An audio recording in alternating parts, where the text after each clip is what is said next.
We'll go ahead and start here with Danny Thompson, 3-point conversion, followed by Nick Hamilton.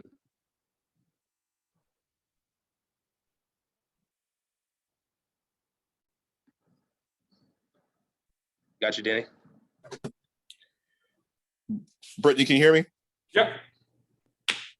All right, Brittany, Danny Thompson with a 3-point conversion. Sorry about that. My headset wasn't working. As you go into tonight's game with Connecticut, it seemed the first couple of games we've been going against some of the best centers in the entire league, and tonight Jocko Jones is another one. How do you get yourself prepared knowing that you're going back to back with some of the best big players in the entire league? You know, when you go up against some of the best players, you have a different mindset. You have a different preparation. You know, every single possession matters. And you just, I don't know, you just get ready. Like I just lock in, film, scout, and just go out and play. I mean, I like going up against, you know, the tallers, like the other night going up against JJ. And Joan and Brianna Jones, you know, like I like going up against bigger post players. Seal, always love that matchup because it's somebody my height, you know.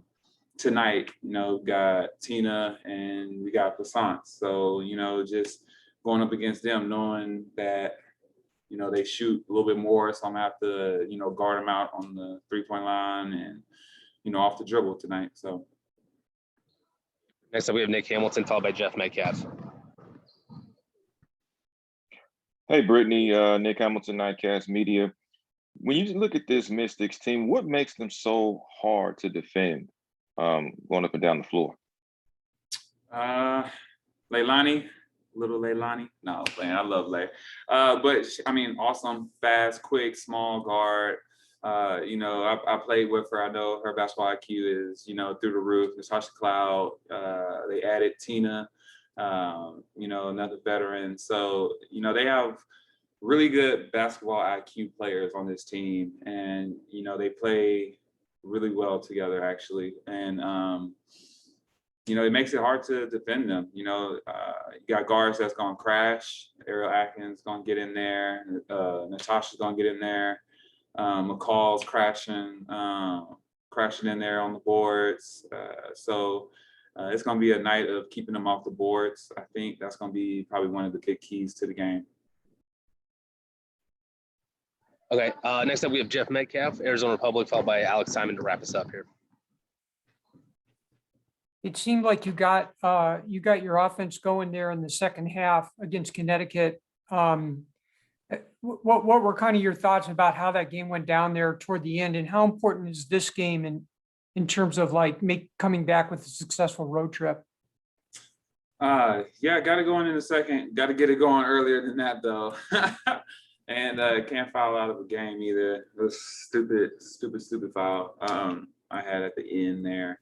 But yeah, it just, you know, sometimes, some nights you're not going to start off as strong as you want to. You just can't give up though. That's something I'll definitely learn and mature that. You know, it'll drop eventually. You know, team got faith in you and everything. So I was glad to get it going finally. But tonight, just I want to come out, have a better start. And, you know, just stay on the floor and watch fouls tonight. One more thing, it seems like even though they only scored 50 some points in the first game, you can't really make much out of that, right? I mean, it's just the first game, and you know they're a much better offensive team than that. Yeah, I mean, shit happens, you know, like it happens. You know, you can't judge a team off of one night, or you can't judge a team, oh, they lost a couple, or they've only scored 50 some points in one game. Because if you start thinking like that, like you'll end up being down 20 in a game. So, you know, stuff happens and you can't judge a team off of that. Our final question comes from Alex Simon with the next. Hi, Brittany. I have two questions for you. First, since I don't think we're going to talk to you ahead of the home opener Friday, to see Dawana kind of performing that way against you and knowing, you know, Friday will be her first time returning to Phoenix since she left the team, kind of is it kind of funny to be on the other side of a classic Dawana game the way that was, and how special it'd be to kind of get her back in the building? Yeah, I mean, DB definitely was fired up to play against us. But it's like that, throughout the league. Every time you see a player that's been somewhere for a long time or was drafted somewhere, and then they go to another team. When they come back, they always, it's a little bit more in them, I guess, to want to do even better against the team that they were always in. So we're gonna have to keep an eye on DB. She's already a great player on the court, so we'll definitely keep that in mind, and try to make sure she doesn't have a coming home big game or anything.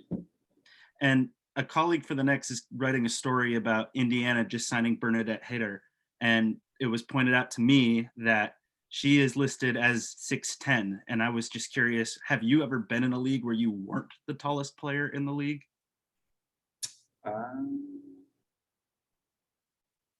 I mean, yeah, because she plays for Chopin, and we played against Chopin a couple times in EuroLeague. We were in the same division, so I guess yeah, I've been in the league before where I wasn't the tallest. China too. China, there was a girl in China. Can't really remember her name right now, but she was taller than me, and she's up there. She's pretty tall. All right, thanks for the time, BG. Cool.